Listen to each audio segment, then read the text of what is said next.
This is Critical Nonsense, our high-low-brow show about science, culture, and tech. This week, we talk with our special guests, Ilana and Katie, about the power of emotional granularity and the rise of the word Cheugy. Cheugy? Cheugy. Yeah, Cheugy. That's it. Cheugy. Woo! Set fire to my forest, and I let it burn. This is what a Joey sounds like as Selena Gomez. If we're recording in the video, you can see the amount of cringe that Katie Sadow is applying to my face because she is one of our special guests this week. Katie Sadow, would you like to let them know what you sound like? Hi, this is me.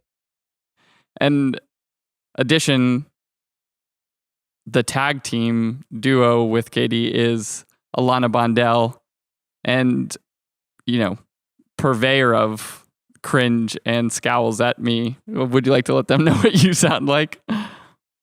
Wow. Hi, this is Ilana. I don't think I really thought this through ahead of bringing you guys in together in this podcast. The amount of eye rolls that I'm going to receive over under is at least 15. That's what I was saying when I asked if you were okay with this. That was my primary concern is does he know what he's signing up for?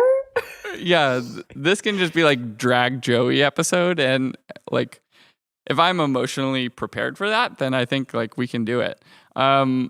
Housekeeping this week, give us a rating on whatever podcast platform you're on. I think those things are helpful. It's nice. We don't have any additional housekeeping, I don't think, other than we found out that our merch store is still open. I found out because my dad asked to buy the Joey sweatshirt for him, which says fucking A, when he saw me wearing it when he came down to visit.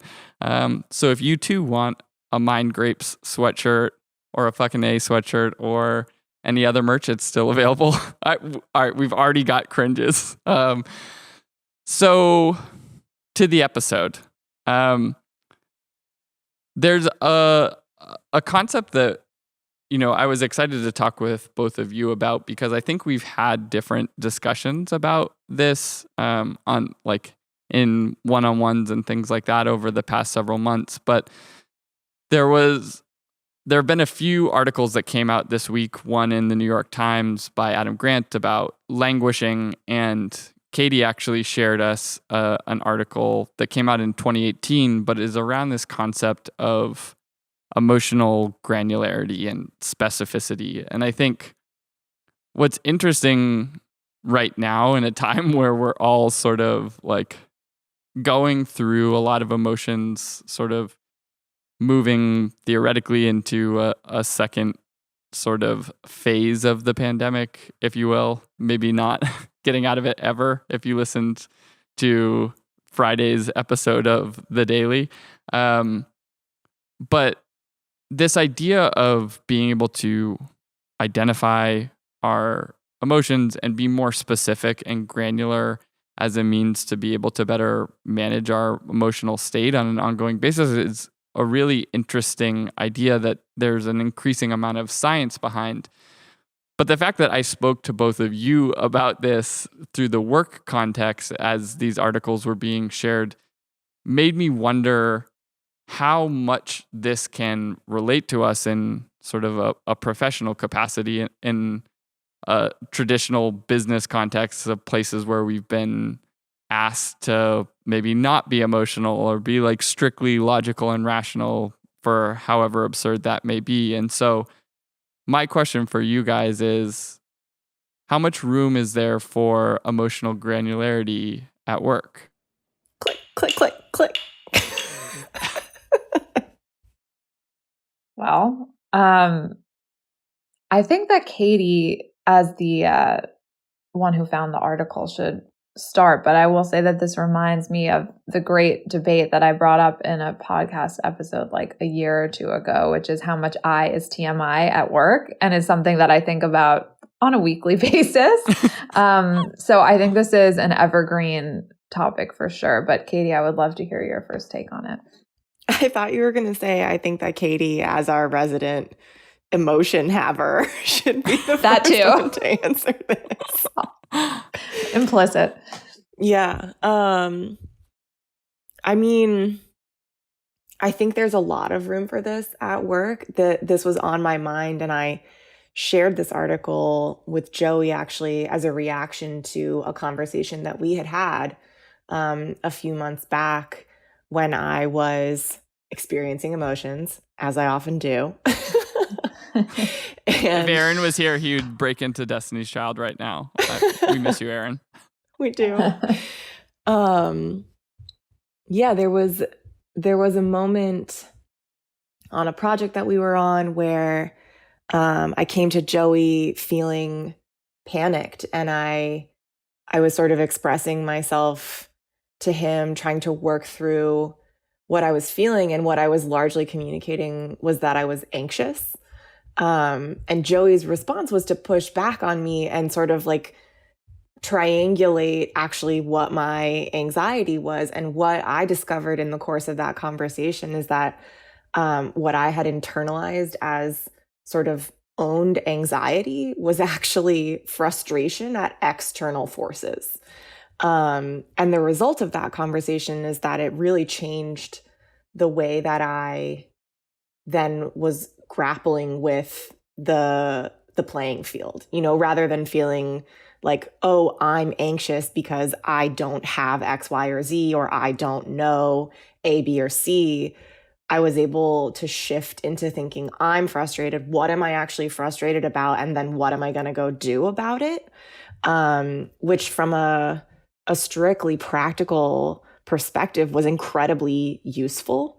But then sort of opened a Pandora's box for me, I think, which ultimately has led to this conversation about sort of what are the moments where I've been misassigning or painting with too broad a brush what I'm actually feeling, and then potentially missing opportunities to engage with stimuli in my life in ways that are more appropriate. Yeah, I think that situation was sort of an interesting one because I was, you chatted me something and I was like, let's just hop on a call and talk real quick. And I was like, I want to make sure that we're talking about this the right way, because if you're saying I'm overwhelmed, which is already like a more granular way of talking about a particular emotion, it's very specific. It means there's too much stuff happening. Versus if you're just frustrated, the way that we would respond to this is going to be different, right? Like if you're overwhelmed, the reaction is going to be to try and take things off of your plate in some way, right? Like distribute work or labor or whatever it is. If you're frustrated, the response might just be like, take some deep breaths, go for a quick walk, recalibrate, and then try to respond. And I think it was like in that moment of trying to be like, okay, like let's figure this out. What is the thing? But I think why it's interesting is because the more specificity that you can apply to a state means that you're going to start to adjust to it, right? Like the idea of default things, we've talked in the past about like default things of people just being like, oh, I'm so busy. When you ask like, how's it been going or whatever, people just say busy. But I think a lot of times when there's sort of like maybe like a negative thing that's happening at work, people will default to just saying I'm stressed, right? Which is like not really very specific and is not helpful because it doesn't give you a ton of ways to start to alleviate those situations as an individual, not even as like a company or manager or anything. It's like if you just say I'm stressed, like what do I do? Right? Like in that response, it's just like extract yourself from it. Like that's, maybe that's me being too sort of facile in the way that I'm talking about it. But no, I think that's the great irony of these emotional conversations being dismissed in the work context is that actually it's super efficient to do this. That granularity is a way of getting to the root of the issue more precisely and efficiently so that you can problem solve and move on. And it's the same thing when you think about circular interpersonal issues, right? Maybe like fighting with your partner because you're not really being descriptive enough about what is bothering you.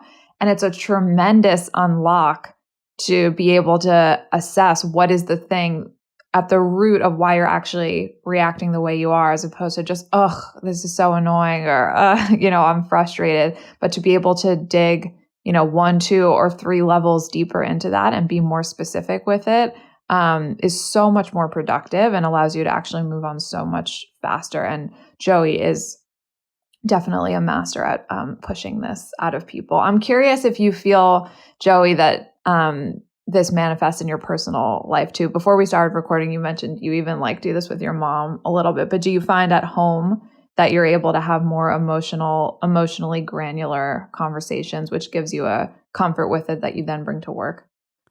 I mean, it's really funny because I think I am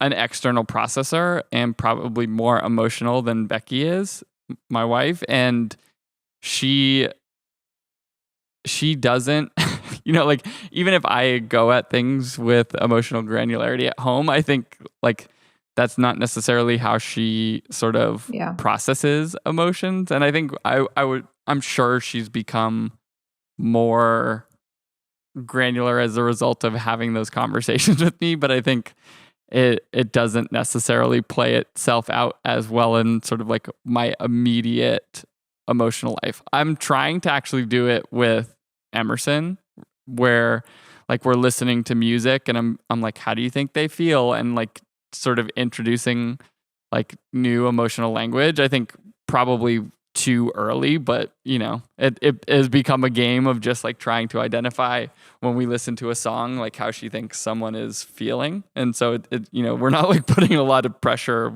where she's happy and I'm actually she's feeling wistful or so, something like that. But there is this so the article that Katie was referring to was by a woman named Lisa Feldman Barrett. And I guess there was a TED Talk that she gave. And so we can share the article, which has links to the TED Talks as well. But I think the sort of way in which she broke down her perspective on language versus emotion was interesting to me as I don't know that this is sort of a universally held opinion about emotion within the world of neuroscience necessarily, but this idea that emotions are a prediction mechanism as a way to say I'm feeling an emotion, which is a way of me predicting about what's to come and being able to understand how I'm managing my energy exertion, right? And so the idea of feeling some sort of negative emotion is saying I'm predicting that something bad is going to happen, whichever negative emotion you're feeling. And so it becomes a way to respond. And what she's found in her studies is that the more granularity that an individual has in their words for their emotions, the better they are at predicting. And it has all kinds of these additional outcomes, right? By being more granular, you can predict better and you can respond more flexibly in situations, which is sort of what brought me to this idea of how does it apply?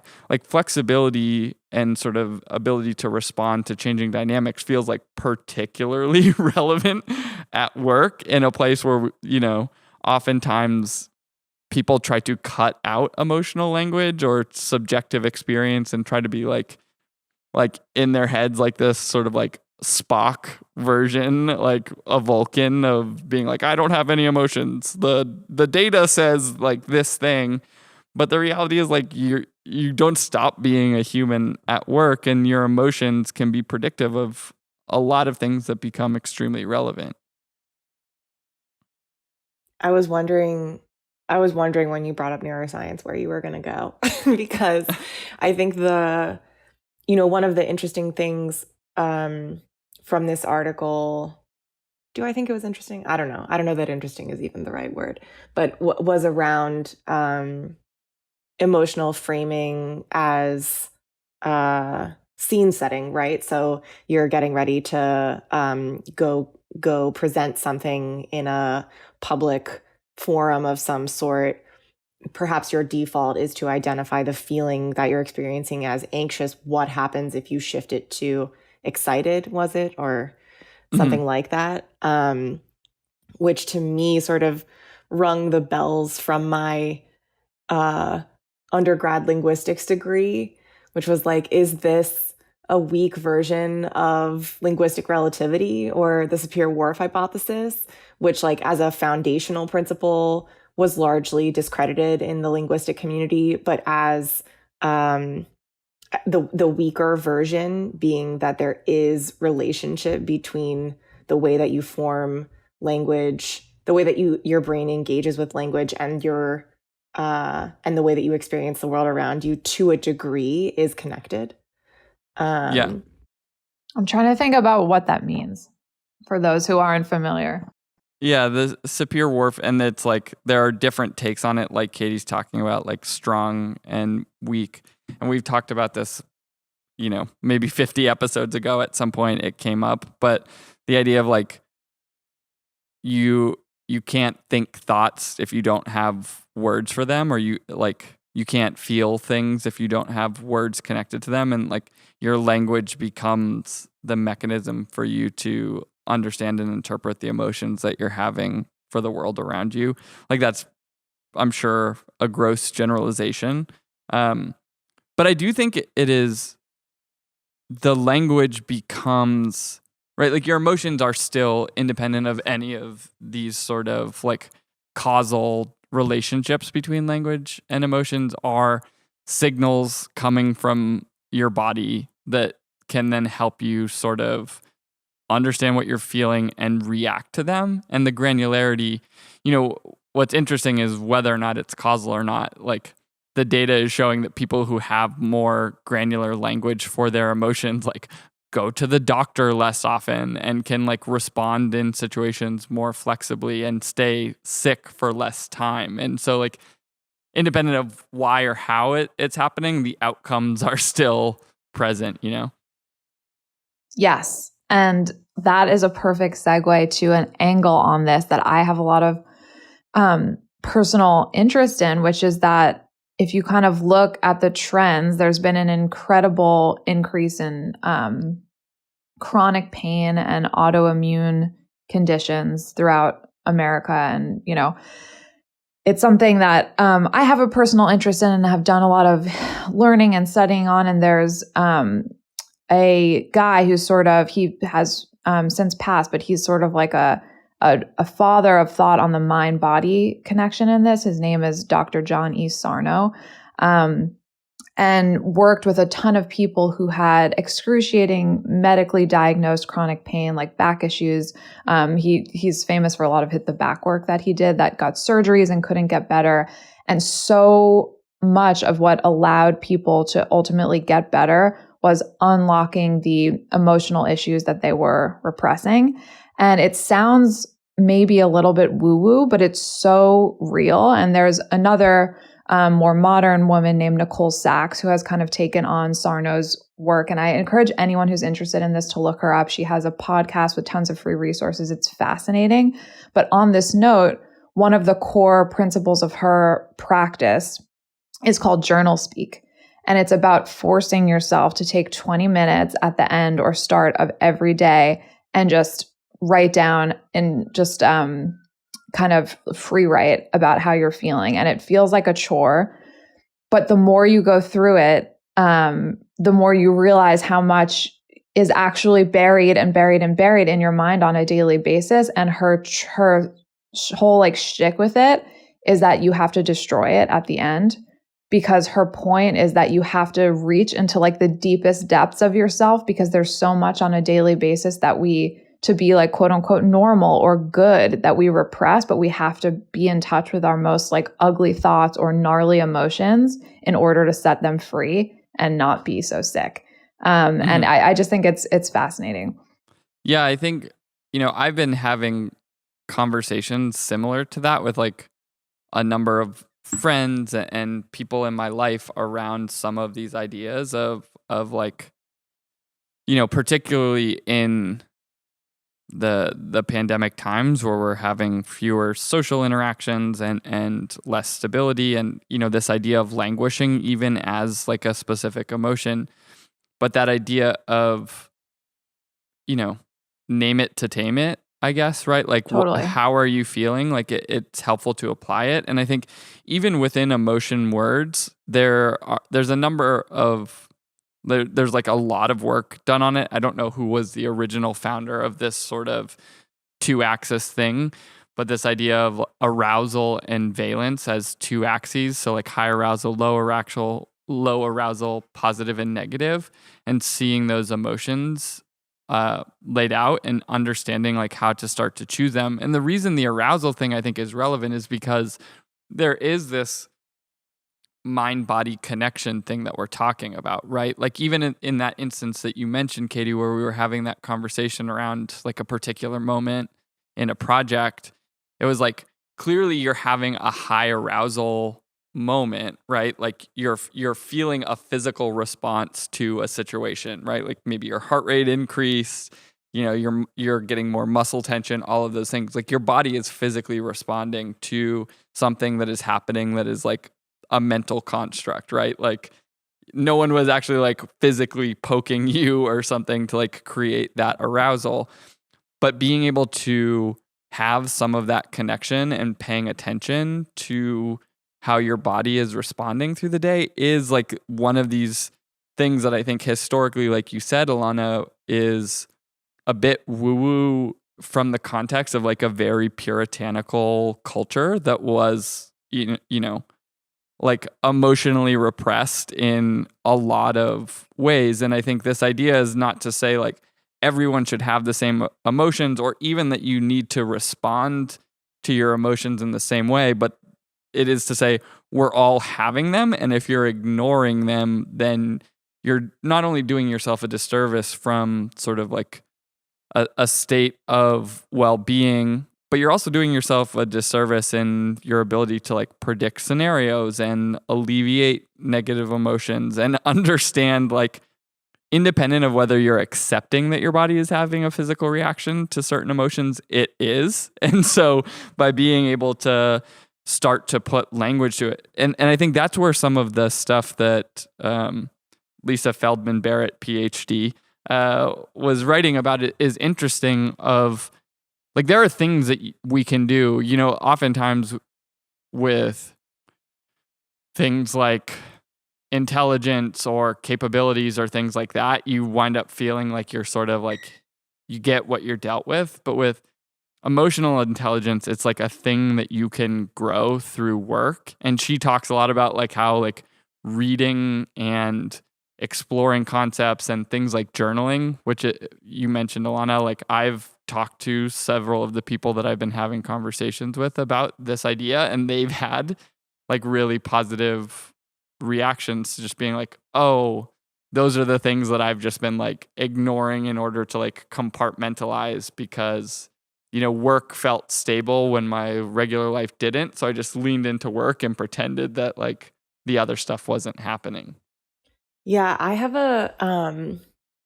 it's interesting, since that conversation that we had and since engaging with this article and sort of other things like it, for me, there's become a really important connection between linguistic granularity and like physical sensing granularity.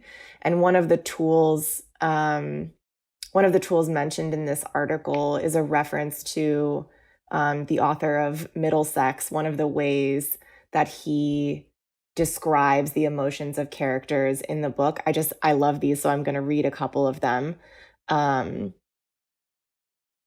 The invention of personal emotional concepts, like the hatred of mirrors that begins in middle age, or the disappointment of sleeping with one's own fantasy, or the excitement of getting into a room with a mini bar.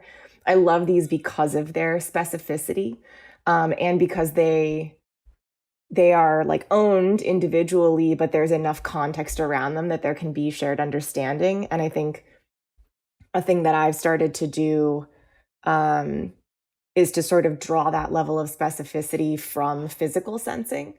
So like the feeling of having like a wind up toy twisted too many times in my chest, or the feeling of having like television static, 3 a.m. television static on my skin, which then for me start to correlate to emotional states. But it's because actually for me, and there's probably a neurological underpinning for this, Joey, the physical sensation comes first, right? The clarity of the physical sensation comes first. And then it's work to unpack what the emotional connection is. But being able to put language with, highly descriptive characteristics to the physical sensation then lets me get a quicker path to the specificity around emotional characterization, which has just been it's an interesting sort of practice to go through. That all came from our conversation, Joey. So thanks. Here it is. Joey out here just changing lives. What you just said reminded me, I think I've brought this up to you guys before, but years ago when Adam and I were traveling in Amsterdam, and before I had refined, I guess, my emotional granularity skills, I was just in a really freaking bad mood. And it's so annoying when it's especially painful where you're in a context where you're supposed to be happy, you're supposed to be in a good, and you can't turn it on. And it's really not fair when you can't get into that granularity and pinpoint it to then turn it around. And it's not fair to the people around you. So that was the vibe. And we were in some coffee shop and he bought me this book, 14,000 Things to Be Happy About. It's called The Happy Book by this woman, Barbara Ann Kipper. And it's so specific that it's so delightful in that way. Like I'm looking at some examples of it now. Like it's literally just a list of 14,000 things. Some of the examples are wallpapering done by a professional, magazines in the checkout lane, top 10 and best of lists, actually reading the textbook, making a point without making an enemy. Like they're just things you would not think to put words to, but on any given page, at least half of them will really hit. And there's something so delightful in getting to that level of specificity that, I don't know, I really encourage all of us to work on. And I think you, Katie, are so great at it. Yeah, I think, the thing that you were saying and like tying those two things together is all of the language, even the common language that we have for emotions that like everyone knows, right? Happy, sad, calm, serene, frustrated, aggravated, angry, enraged, like more familiar terms are a way of pinpointing a particular emotion, right? Like it is, you're putting a construct around something that is like there's a physical response to some external stimuli. And so I think even in those cases, Katie, that you're talking about, right? Like oftentimes the physical response leads, right? Like putting the name to the emotion is like putting a name to the way in which you are feeling, right? Feeling literally physically comes feeling. back. Yeah, yes. Physically feeling, right? And obviously there are emotional states that correspond with that, but like, feeling connected, right? Or feeling depleted or feeling exhausted or disappointed or blissful or enchanted or all of these different words that sort of exist, I think are a mechanism of being able to sort of put a point on things. Like even some of these words that sometimes get used outside of or get used in non-emotional ways can be emotional, right? Like feeling in sync is actually like an emotional state. Like it feels like I'm with another person and we are thinking in the same way, and that feeling of being sort of able to like at a very like short time horizon be able to predict what the other person is thinking and feeling like you're synchronized is an emotional thing.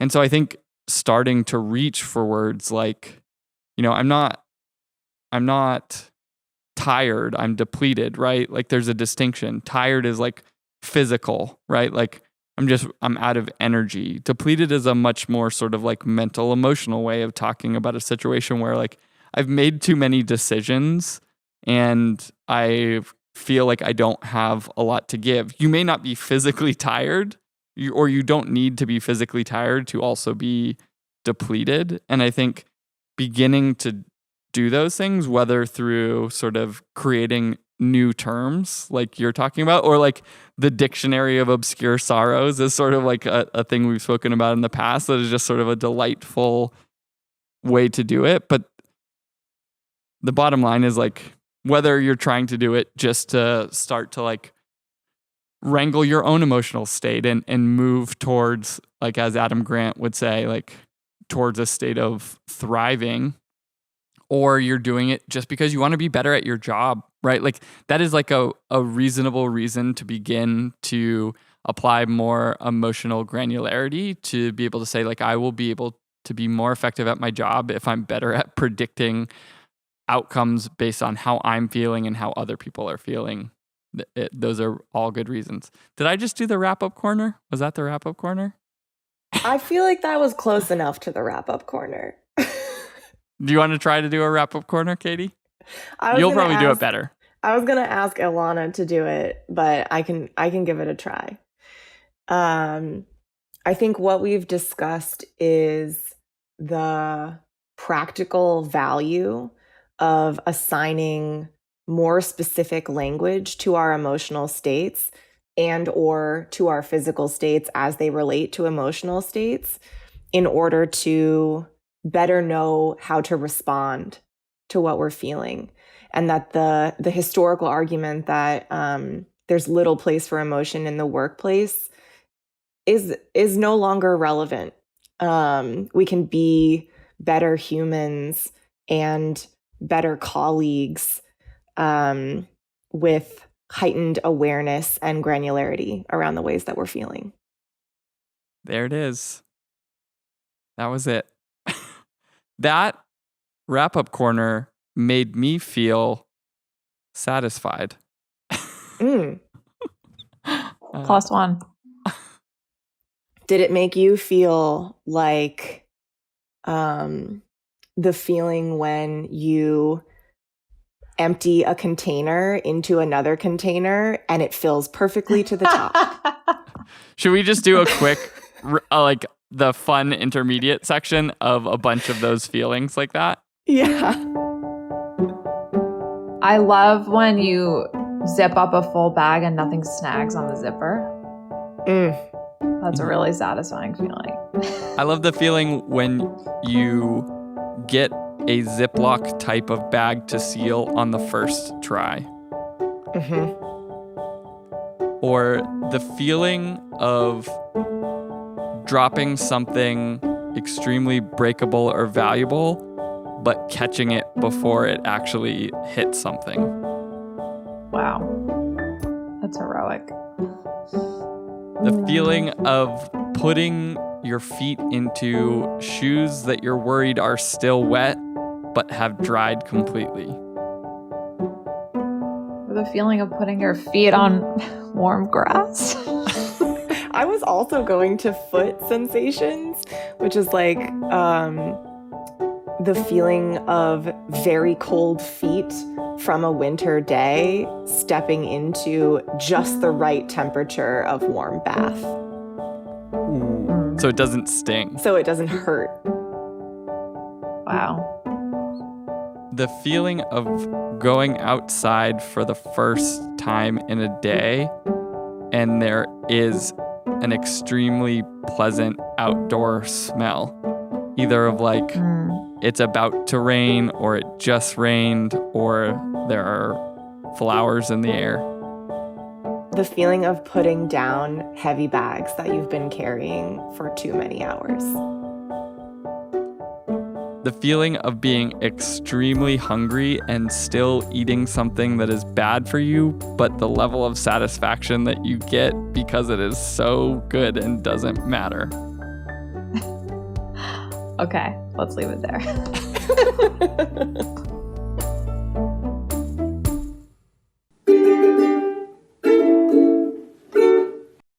So, we have someone who is on the show this week that is a pop culture legend, a scholar, an erudite, learned woman capable of plumbing the depths of cable television and finding anywhere that has gems, Alana Bondell. And as a show with many corners, we decided to just keep adding to the corners because we are some sort of tetrahedron. And we're going to introduce Alana's Internet Speak Corner. So, Alana, what are you submitting in this inaugural edition of Alana's Internet Speak Corner? Pew, pew. Okay, so welcome to Alana's Imposter Syndrome Internet Corner. I think, there's something that has really taken the internet by storm over the last couple of weeks, and it's an elephant in the room we need to address. And it's Cheugy. You will see if you Google this word, which is CHEUGY, a number of cringe-inducing articles that will pop up. I just saw that there's one from the Today Show, top 10 ways to know if you're Cheugy. So that's how you know this has really hit the mainstream. However, if you have not heard of what we're about to talk about, don't worry. That's what the Internet Corner is here for. So Cheugy is something that is a phrase that started on TikTok, I believe, a few weeks ago, and in the last couple of weeks has picked up mainstream relevance. I think that Taylor Lorenz talked about it in the Times just over a week ago, and then kind of internet culture commentator, and then after that, additional publications and writers kind of piled on. The really reductive way to describe what it is another take on basic, but I think it's missing a lot of nuances to call it that. But if you're looking for like the Googleable one-liner, I think that's a lot of what you'll see. But the idea is that being Cheugy is being out of date and kind of into earnestly into outdated trends. When I was first reading about it, it was through the Vox newsletter called The Goods, which is an internet culture newsletter that I strongly recommend. And there are some paragraphs in here I would like to read really fast, if you don't mind, because they're so great. Let's do it. But one of the points that this writer is making is she says a lot of the origin of it actually comes from MLM culture. So women that are part of multi-level marketing schemes that are sort of overly, bubbly and kind of congratulatory to each other. And that there's an ironic version of that was appropriated on TikTok, where you're ironically calling everyone like, hey girly or hey bestie, but self-aware that that's like the sort of corniness of doing that.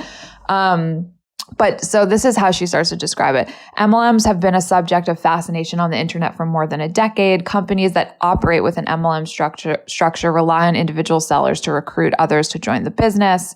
They encourage members to exploit the relationships they already have and create a false sense of intimacy with people they barely know, i.e. calling a distant acquaintance a bestie before sending them a sales pitch.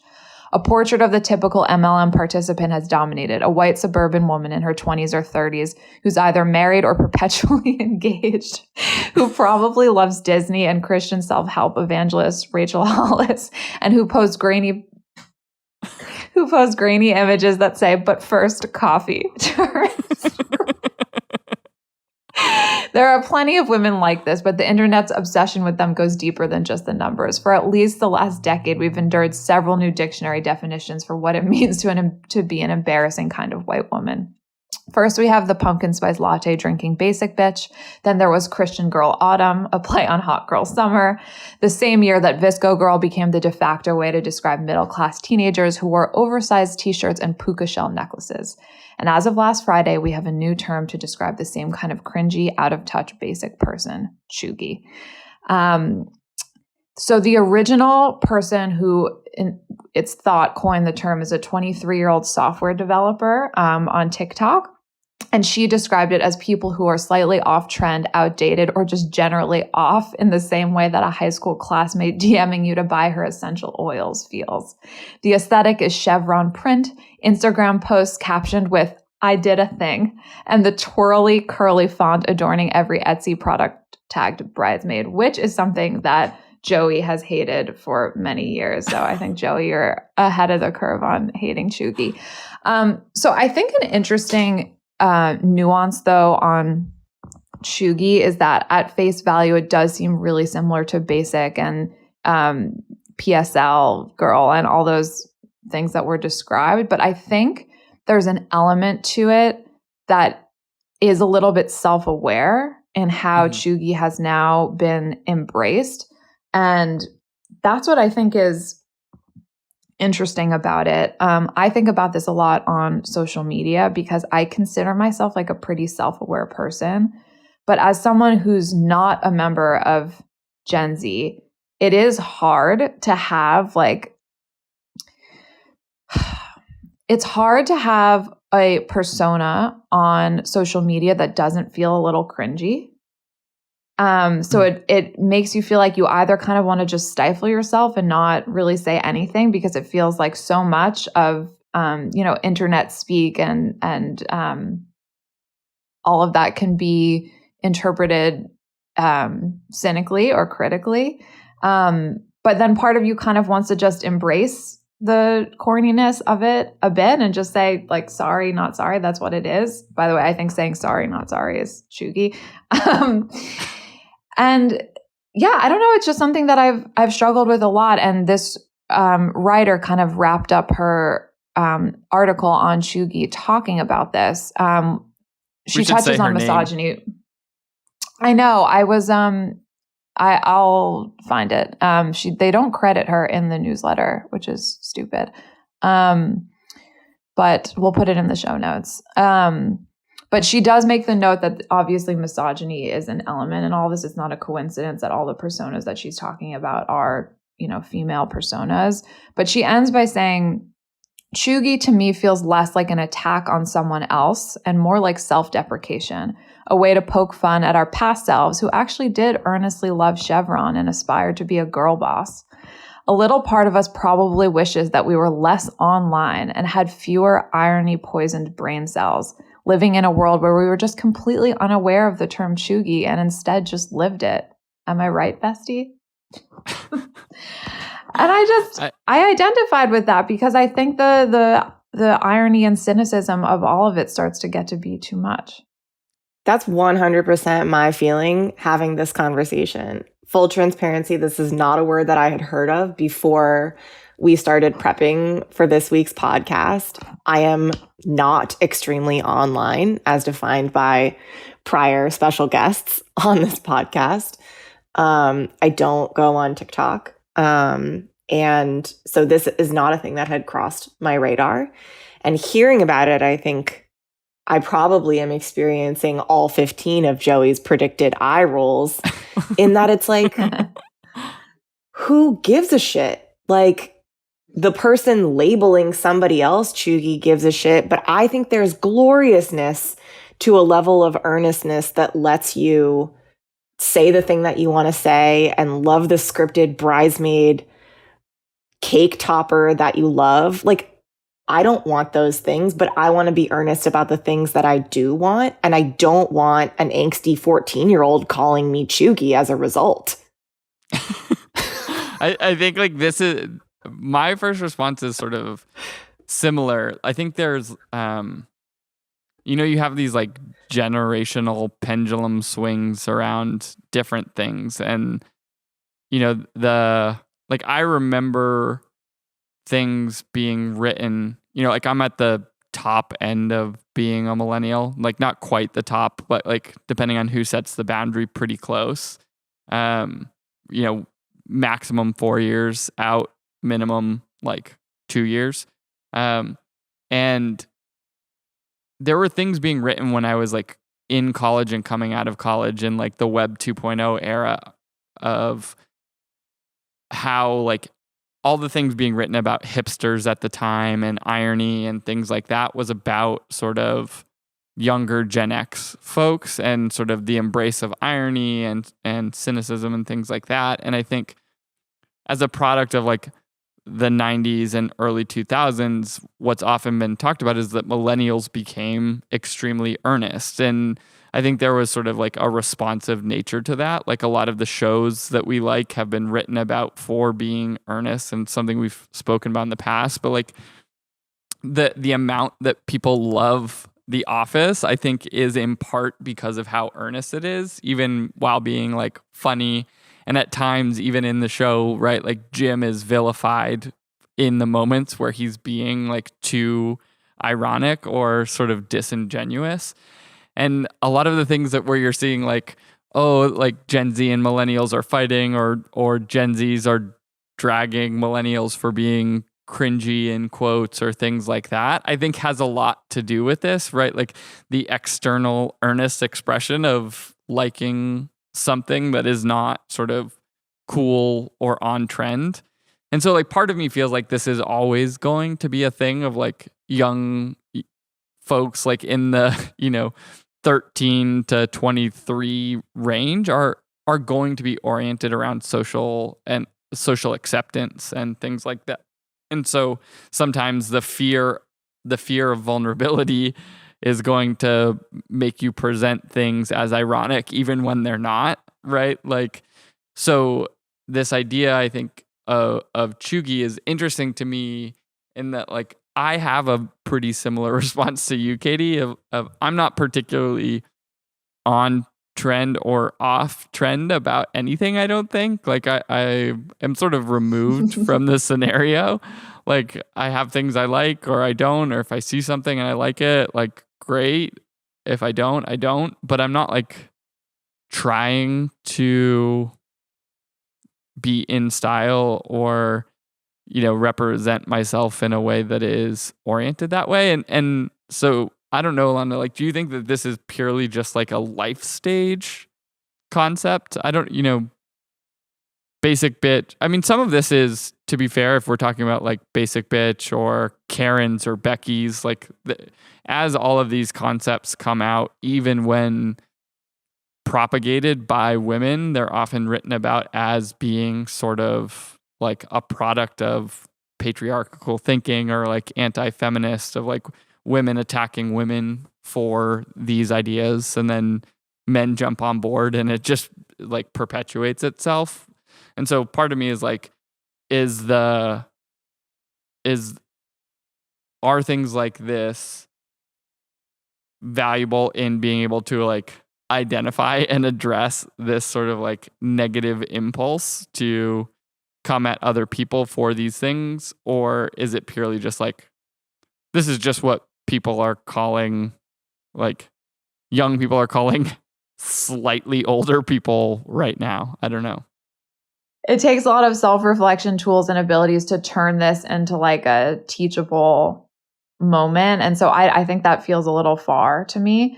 But I don't think it's a positive. I don't think the growth of these terms is positive, because I do think it probably net is just contributing to maybe more people feeling bad about themselves or self-conscious of their behavior.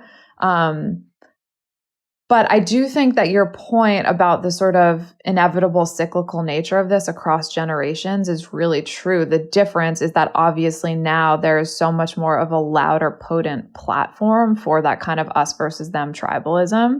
So it just feels so much more in your face, because it's not something that teenagers are grumbling to each other about at, some party where they're at together. on the internet for all of us to see, even, the people that it's not necessarily intended for to be the audience. We know, it's on freaking todayshow.com. So that is the angle that makes it all feel like a little bit wilder and maybe more insidious, is that it's not just a funny inside joke like among Gen Z. It's here for the world to kind of consume and have feelings about. I think I've gone through like a really significant emotional arc in the course of this conversation, from sort of shock and pretty pointed frustration through to maybe like resignation is not the right word, but I'm kind of like, you know what, actually we see this happening all the time, and it's just happening faster now. Like, okay, Boomer. Yeah, I agree. Was one of these, and it reached its arc and then archived pretty swiftly. And I'm like, it's not even worth getting frothy about this, because it's probably not going to last in the same way that I feel like we've seen a handful of these, like Basic is hanging on because it came from an era like slightly before the heavy rise of TikTok, right? But like even that phased out. So I'm just like, yeah, such as it is. Like, what do I do with it? I don't know. I wasn't doing anything with it before. I'm probably not going to do anything with it now. I totally agree.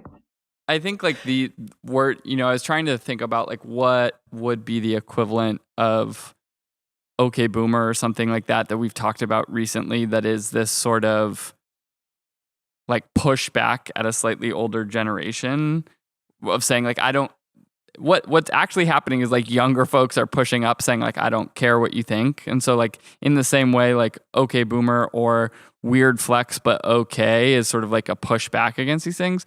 Like 10 years before we would have said like cool story bro or something like that. Mm-hmm. That is like it is the same sort of vibe of like, I don't care what you think about me. And so I think that this sort of extremely online nature of these terms is, Gen Zs are interacting with millennials and seeing them post like pictures of like, look at my new fit, or like, I just bought a home or whatever. And they're like, fuck you. Like, I don't care. Your home is ugly and you decorated it from West Elm or something like that. Can I give you a tiny sidebar about Okay Boomer that I'm not sure that I've told you guys, but maybe I have, which is that I remember going home for a moment in like the heat of Okay Boomer and being at dinner with my parents and them asking, they were like, we've heard this thing being referenced. My parents are right now in their mid 60s and 70s. So like highly relevant. Fully boomers. Fully boomer. And they were like, we've heard this, being talked about. Can you tell us what it means? And I explained it to them and they were like, oh, that's so snarky and distasteful. You know what? We're taking it back. And they decided that they would use it as like congratulatory language for each other. So like my mom made dinner and my dad walked by and was like, okay, boomer. And then they high-fived. And that is that is what I'm actually here for. I'm ready for Cheugy to hit that point. Well, it sounds like it already hit it. I think like the life cycle of these things goes so fast now that you wonder which of these things will stay like permanently in language, right? Like Cheugy became Cheugy when it was on the Today Show, right? Like it went through like the entire life cycle of the word, like jumped the shark in like 3 weeks. That's like totally wild. Like going back to like meme metabolism that we talked about, in like, I think the late 80s episodes, if you want to go back and listen to it, like that is this is where we live now. Fucking fast. Someone invented a word. It exploded on TikTok within her generation. Then older generations picked it up. Someone on Vox wrote a think piece about it. Then someone at the Today Show read that newsletter, decided to put it on the Today Show, and killed it instantly. Like that is fucking absurd. Somebody took Metamucil for that meme's metabolism. Oh my God. The last thing I'll say about this that I think brings it full circle to our prior topic is that, on the positive note of it and not sort of overthinking the detriment of all this, there is something really delightful and satisfying in putting a name to something as an observer of internet culture and human behavior and whatever. That is the delight in it. And that's meme culture in general, right? The universality and specificity. Like that is what is fun about this. It's like, oh, fuck yeah. Like that does bother me. And having someone kind of put it all together there's just something satisfying in that. Cultural granularity. We just need more cultural granularity. And maybe digging into Urban Dictionary as a means of understanding these things, I think. I feel like there are no Gen Zs that actually use Urban Dictionary. I mean, maybe it's Cheugy, but I love it. And so with that, I will leave you with a thing that I found on Urban Dictionary when I had to look up Cheugy when Ilana said it to me is carpe diem, which means basically shoot your shot, shooter's gonna shoot, like seize the DM and send someone a message if you're feeling nervous about it, you just got to go for it. So I think I love that. Yeah. Wow, love it. Well, we did it. All right. We did it. Critical Nonsense is a Sylvain production, recorded in LA, Brooklyn, Manhattan. We're in many places, but headed straight for your ear holes. As always, we want to thank executive producer Jess Vander for helping set us up, but not being able to be here this week, and for never being Cheugy. We want to thank our special guests, Katie Sadow and Ilana Bondell, for being a wonderful tag team and maybe not getting all the way to the eye rolls predicted, but TBD, we still have time. Thanks to sound engineer Alex Contel for his beautiful face and the emotion I feel of nostalgia when missing his man bun.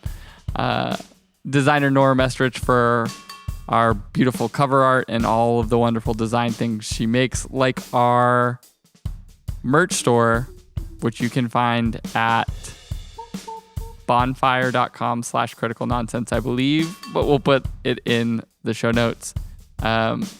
We'd like to thank our production crew of Sar Gilbert, Les Jacobs, and Tony Vong for just keeping the lights on. And as always, thanks, Alen. Special thanks. Alana's got special thanks for Andy Cohen, obviously. I mean, perpetual special thanks to Andy Cohen. I also importantly want to thank Rebecca Jennings, who is the writer at Vox, that I am belatedly crediting for the snippets that I read earlier. I would like to special thanks Alex's beard, which has just reminded me of that granular, satisfying feeling of running your fingers backwards through a man's thick beard. There you go. I would like to thank my face for at least filling in its beard at some point, if not being a thick man beard. At least the gaps have disappeared, so there's still time. I'm 36. Maybe by the time I'm 50, my beard will still continue to come in. A guy Let's can help. Let's hear it for Joey's follicles. Let's go. I'd like to thank my dog Ozzy for sleeping very quietly during that whole recording. Props to Ozzy. Ozzy nailing it. Shout out to Pepper. She got spayed yesterday. She has a cone. Oof. Special thanks to cones. She doesn't like them, but makes my life easier. I think that's it. Thanks to you guys. Thanks for coming on. Thanks for not turning it into a full drag Joey episode. It was nice. I think we barely dragged We're you nice. at all. Yeah, barely. Yeah. But I agree. And I'm appreciative of that. He's disappointed. Yeah. All right. Thanks, y'all. Have a good week. Okay, bye.